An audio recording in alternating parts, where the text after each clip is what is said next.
I am recording it, so if you have to step out for whatever reason, you can come back and pop back in. Just real quick, an introduction of myself. My name is Jason Button. I am the team director here at Champion Gymnastics and run the girls and the boys program. But we have other sub programs that are run by different people. I started gymnastics when I was 6 years old. My mom thought I was terrible, so made me quit.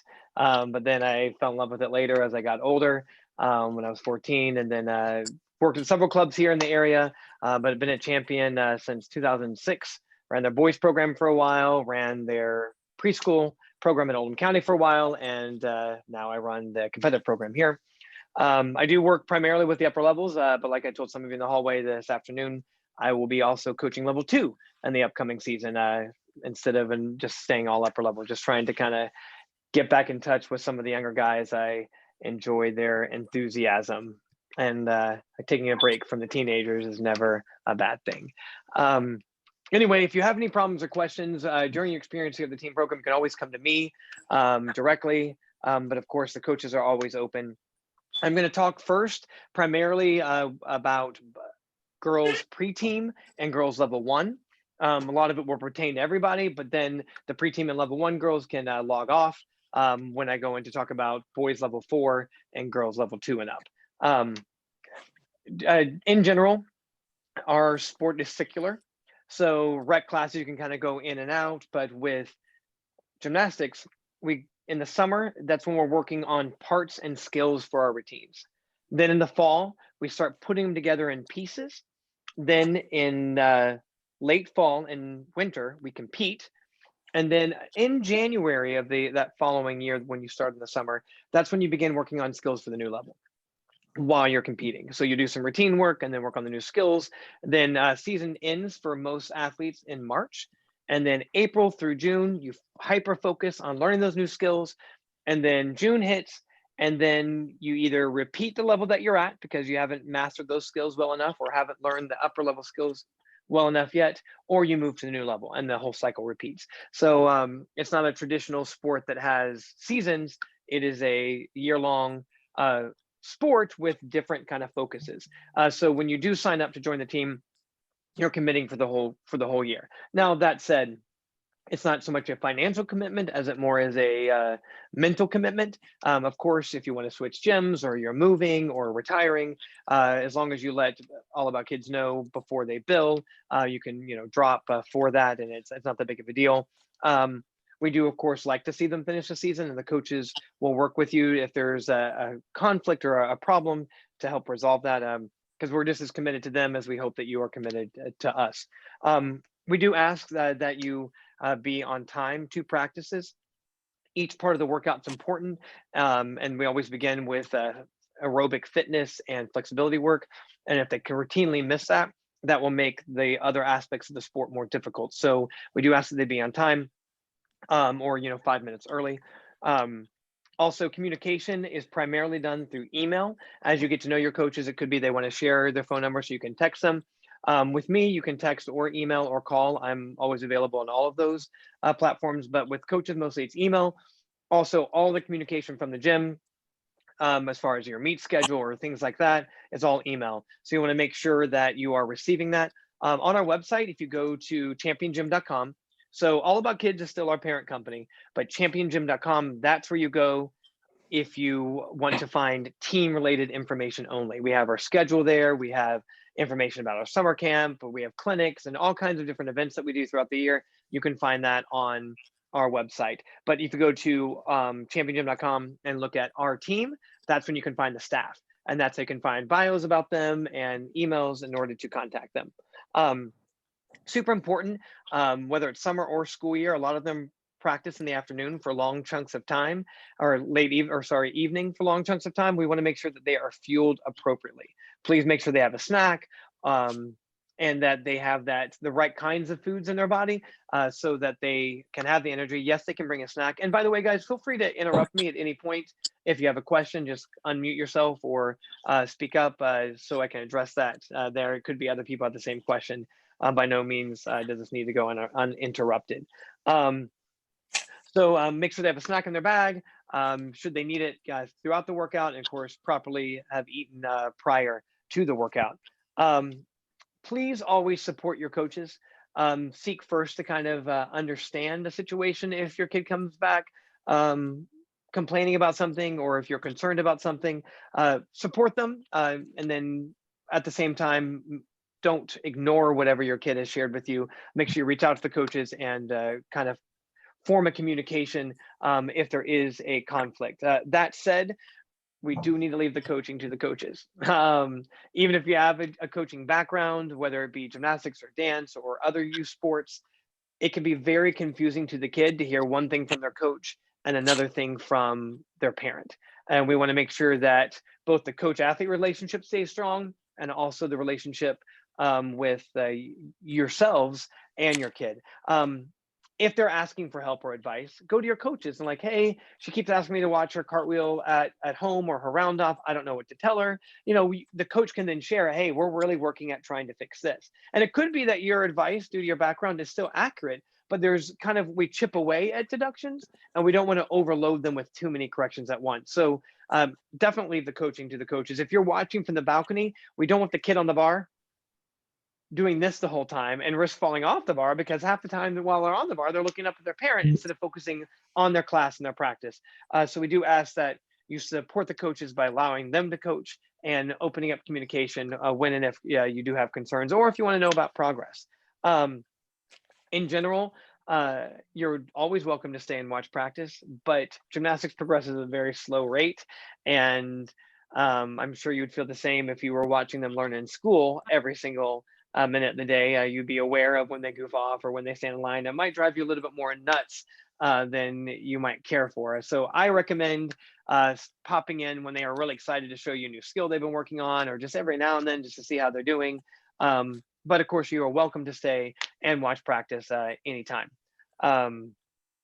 Please, as a general reminder, if you're going to be recording from the balcony, no flash photography, illuminated lights that distracts a lot of the upper level kids, and we don't want to create a hazard. Also, do yourself a favor, and if you're recording something, stand up. That way you don't have like the balcony rails in your video. It always just makes me laugh. It makes for a better video later.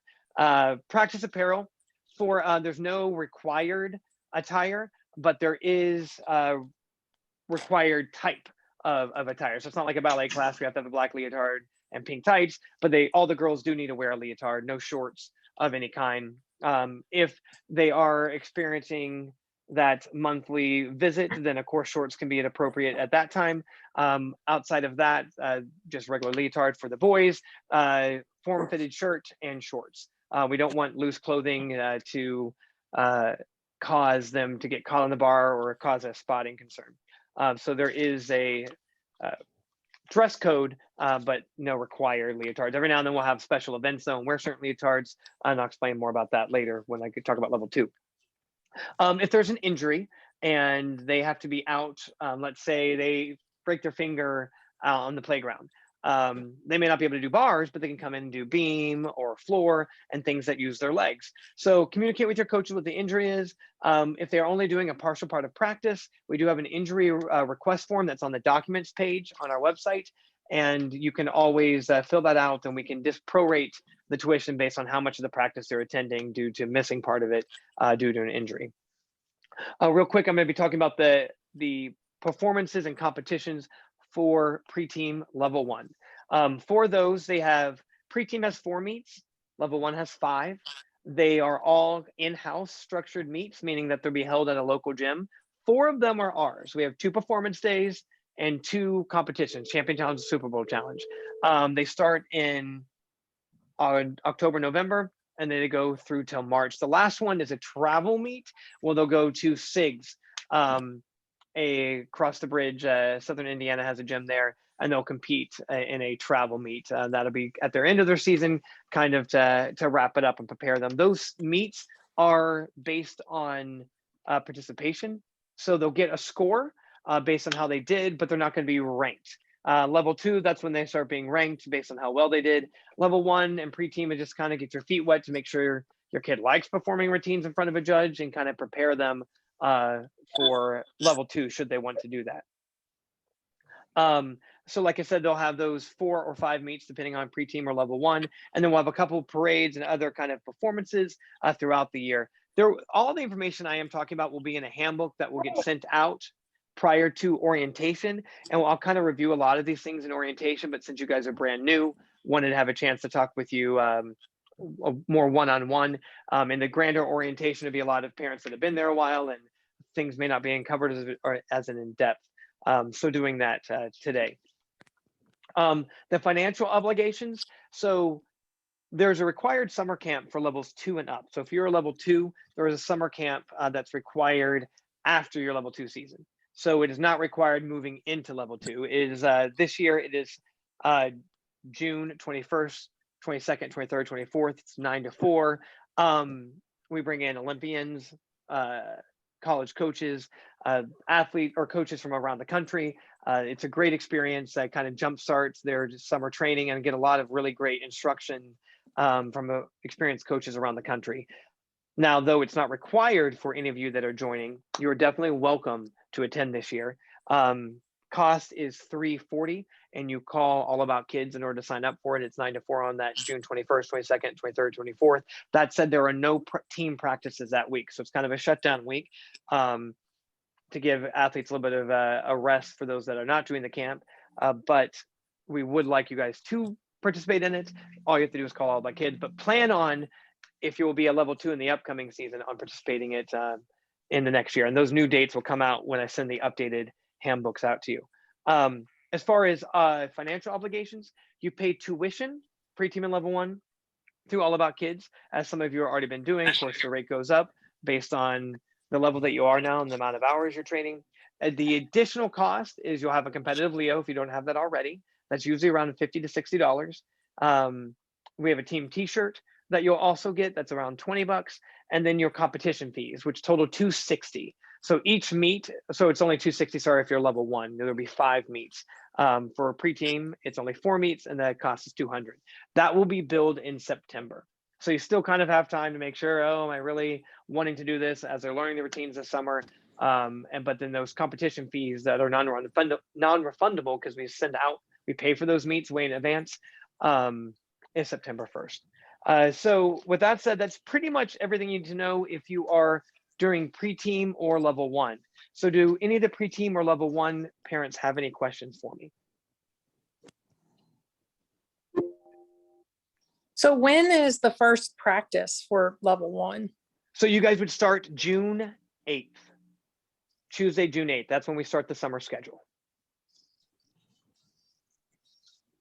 So you'd remain in whatever class you are now until June 1, and then summer schedule would start, and you'd be signing up for that time by calling All About Kids. I'm joining level 1, summer schedule, the prorate level 1 tuition. So you'll only be paying for 3 weeks instead of 4 for the month of June.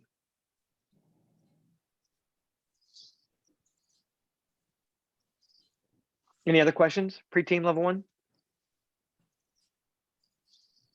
Okay, I'm going to talk a little bit more about the level 2 requirements and some of the things that are different. Of course, everything I already said about coaches and communication applies. For level 2, now you register through USA Gymnastics. So the expenses for this go up quite a bit. The registration fee for the athletes, I believe, is $75. And you pay that through USA Gymnastics. Again, as we get closer to that, I'll send out that information. But once you register through USA Gymnastics, the Booster Club begins to pay your competition fees. You pay an initial due of $350.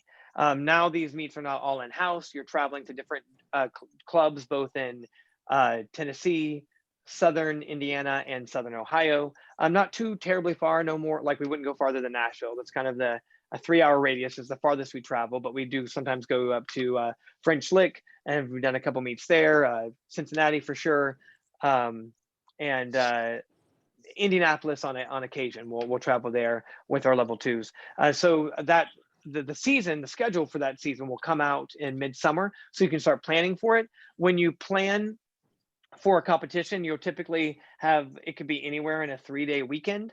And so you kind of want to block out the whole weekend, but when you actually go to compete, it'll be about a 3-hour window of time. And that schedule usually comes out 2 to 3 weeks prior to the meet. So it does make planning difficult. Those of you with multiple kids and athletes in your home with different sports. But I try to get that communication out to you as quickly as I can. It's done through our website. If you go there now, you'll see there, you go to competition schedule, it'll be a PDF, and it has all of the meet schedule information, and is super helpful in using that as a reference throughout the season.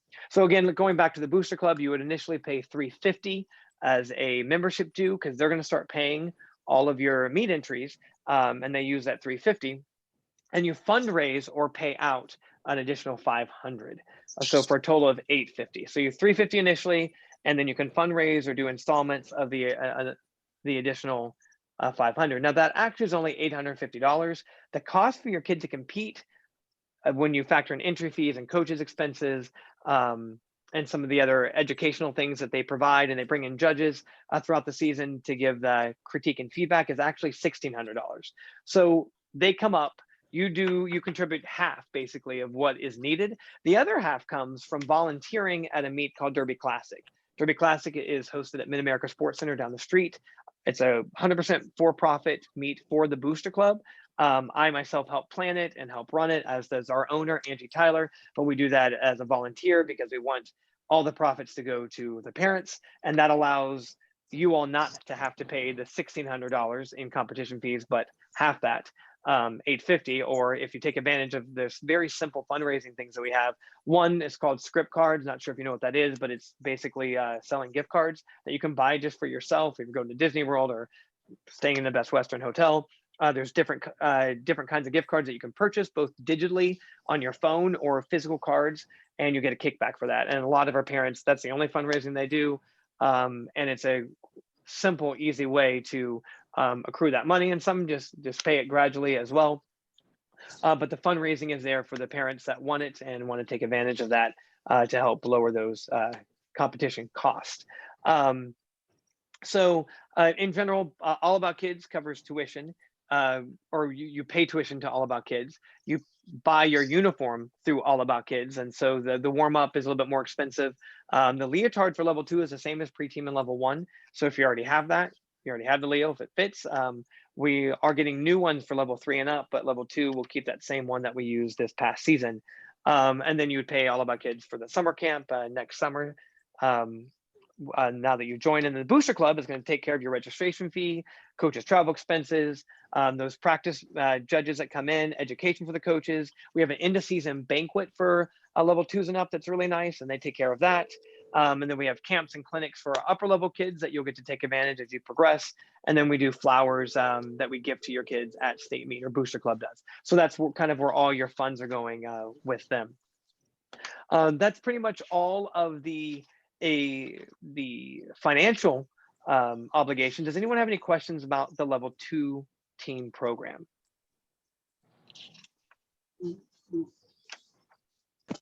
Yes, I do. Okay.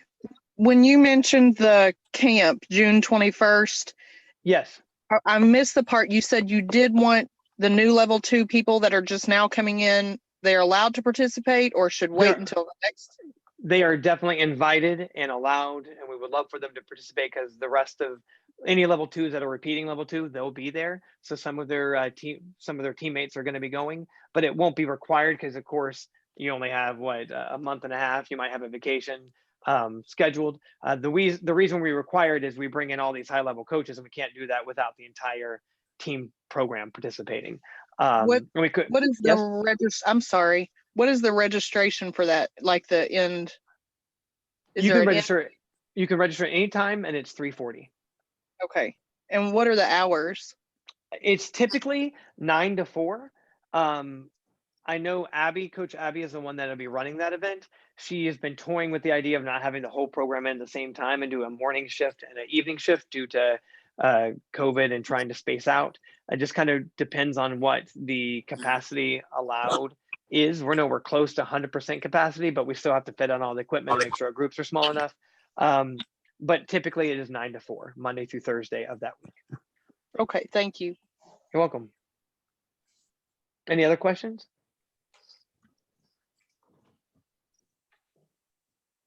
Okay. I have one more. I'm sorry. Yeah, no, I'm glad you're asking him. So you were breaking down like basically what happens each season, like skills in the summer, Mhm. competition fall and winter, and the season ending in March. Yes. So the tuition that goes to All About Kids, unless it's a competition, stays the same all throughout. So yeah, tuition Each typically, yes. So from June, so if you the schedule I sent out, the link to that schedule has the pricing. That will be the Right, set tuition from June to June. The next season, it could Okay. be that there's an adjustment because they, inflation, and we don't adjust prices all the time. But we didn't, like when we opened up from COVID, we kept all the pricing the same. But we did this time around. But if you're budgeting, you can plan on that tuition to be consistent and not change until the Okay. end of the season. So June 2022, if there's a change, that's when it would be. And how many competitions are there for level 2? For level 2, 6 to 7. I didn't explain that. That's a good question. So they'll typically do a practice meet in October. Champion Challenge is held here in November. We'll travel somewhere, 1 or 2 meets in December. We'll host another one here locally in January, and then travel somewhere else in January. 2 in February. And in March, we'll have the Derby Classic one that you volunteer for, and then also state meet in late March. So it's 6 to 7, just kind of depend. I haven't made that meet schedule yet because the schedules aren't available for me to make it, but that's typically what it is. And from March to June, that's their off season? Well, that's when they're working on skills to move up to the next Okay, level. so it's continuous. It's continuous, yes. Thank you. Yeah. Any other questions, guys?